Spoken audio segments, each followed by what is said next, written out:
নমস্কার, সুনিতাস কুকিং স্টেশনে আপনাদের সকলকে জানাই অনেক অনেক স্বাগত। আজকে বানাবো হেলদি ব্রেকফাস্ট। আমরা এখন সকলেই প্রায় কম বেশি স্বাস্থ্য সচেতন, আর তার জন্য সবার প্রথমে বোধহয় মাথায় আসে ওটসের কথা। খুব বেশি ট্রেন্ডিং তো, তাই শুধু ট্রেন্ডিংয়ের জন্যেও না, ওটসের গুণাগুণ রয়েছে প্রচুর। কিন্তু ওটস ওই সেদ্ধ করে খিচুড়ি বানিয়ে ডালিয়া বানিয়ে খেতে খেতে বড্ড একঘেয়ে হয়ে গিয়েছে। তাই আজকে বানাবো ওটসের চিল্লা বা ওটসের প্যানকেক। সাধারণত এই প্যানকেকটা বানাতে অনেকে বেসন ব্যবহার করে থাকেন, কিন্তু আমি আজকে একদমই কোনো কিছু না ব্যবহার করে শুধুমাত্র ওটস, ভেজিটেবলস আর ডিম দিয়ে এই চিল্লাটা বা এই প্যানকেকটা বানাবো। প্রথমে দেখুন, আমি ওটসটা একটু মিক্সার গ্রাইন্ডারের সাহায্যে গুঁড়ো করে নিয়েছি। এরপরে এর মধ্যে আমি একটা বোলে ওটসটা নিয়ে তার মধ্যে একে একে আমি সবজিগুলো দেব।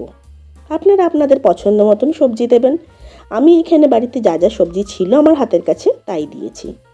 শীতের দিন, তাই সবজির অভাব নেই।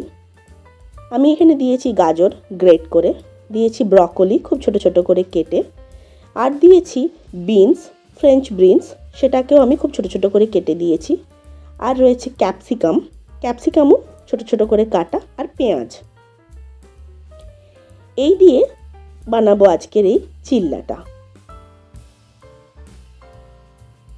সবজিগুলো একটু ছোট ছোট করে কেটে দিয়েছি যাতে এটা খুব তাড়াতাড়ি কুকও হয়ে যায়, আর বাচ্চাদেরকে দিলে যাতে বাচ্চারা খুঁজে খুঁজে বের করতে না পারে।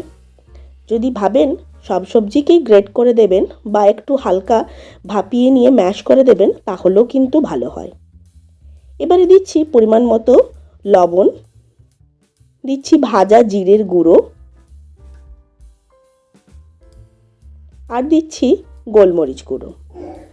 আমার মেয়ে খাবে, তাই জন্য আমি এখানে কাঁচা লঙ্কা ব্যবহার করিনি। আপনারা চাইলে এখানে কাঁচা লঙ্কা ব্যবহার করতেই পারেন।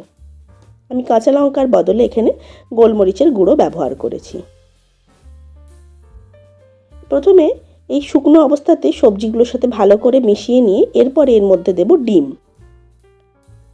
আমি এখানে যে পরিমাণ ওটস নিয়েছি তাতে আমি এখানে 3টে ডিম দেব। ডিমটা এখানে আমি দেশি মুরগির ডিম ছিল আমার কাছে, আমি তাই দিয়েছি।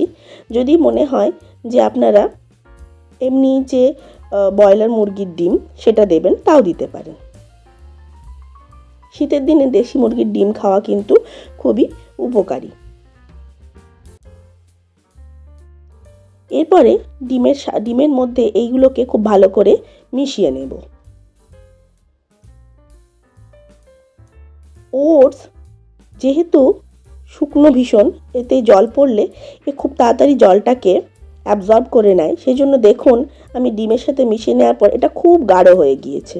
তাই আমি এতে অল্প একটু করে জল মিশিয়ে এর কনসিস্টেন্সিটাকে একটা প্যানকেক ব্যাটারের কনসিস্টেন্সিতে নিয়ে আসবো।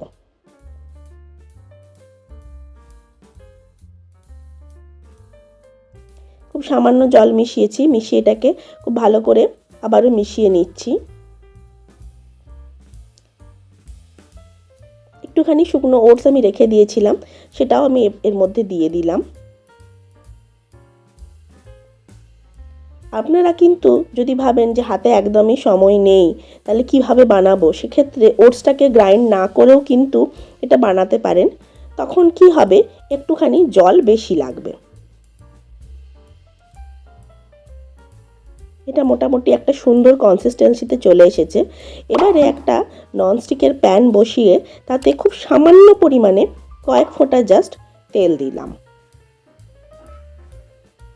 এবারে এর মধ্যে এই ব্যাটারটা দিয়ে দেব, একটু স্প্রেড করে দেবো ব্যাটারটাকে।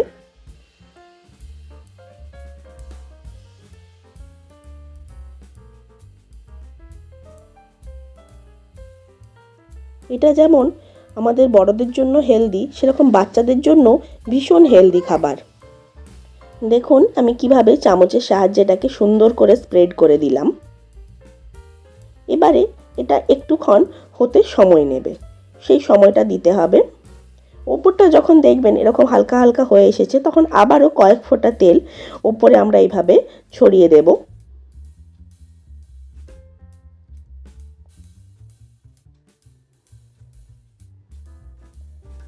এবারে উপরের দিকটা আমরা উল্টে দিলাম এবং ওই পিঠটা আমরা আবারও ভাজতে দেব।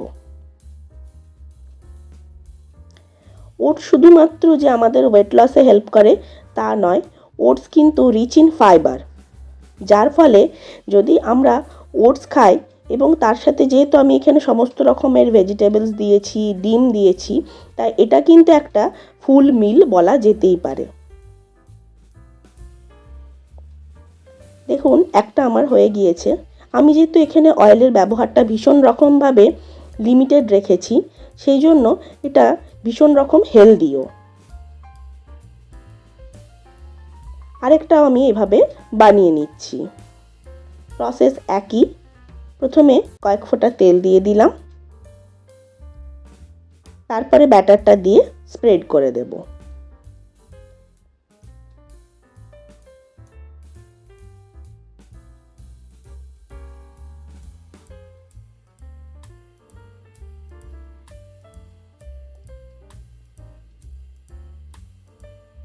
একই রকম প্রসেসে করার পর একটুক্ষণ ওয়েট করব।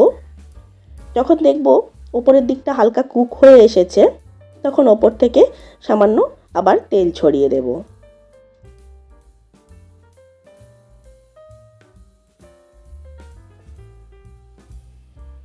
দেখুন দেখা যাচ্ছে মাঝখানটা কি সুন্দর উপরটা কুক হয়ে এসেছে। এই সময় সামান্য ওপর থেকে তেল ছড়িয়ে এটাকে উল্টে দেব।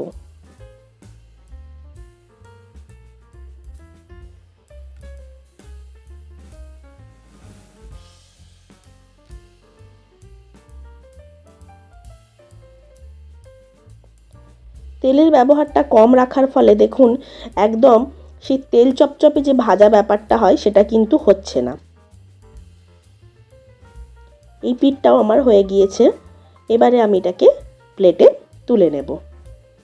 তাহলে দেখলেন তো কত সহজেই ওটসের আরও একটি নতুন পদ্ধতিতে রান্না হয়ে গেল, এবং সকালের যে ব্রেকফাস্টের চিন্তা সেটাও কিছুটা কমলো, তাই না বলুন?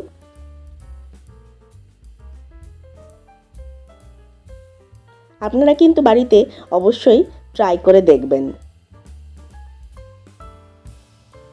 দেখুন কত সুন্দর চিল্লা দুটো হয়ে গিয়েছে। থিকনেসটাও দেখুন একটু মোটা রয়েছে, আর দেখতে পাচ্ছেন একদম কিন্তু কোনো রকম কোনো অয়েল নেই। এবারে চলুন এটাকে কেটে টেস্ট করে দেখার পালা।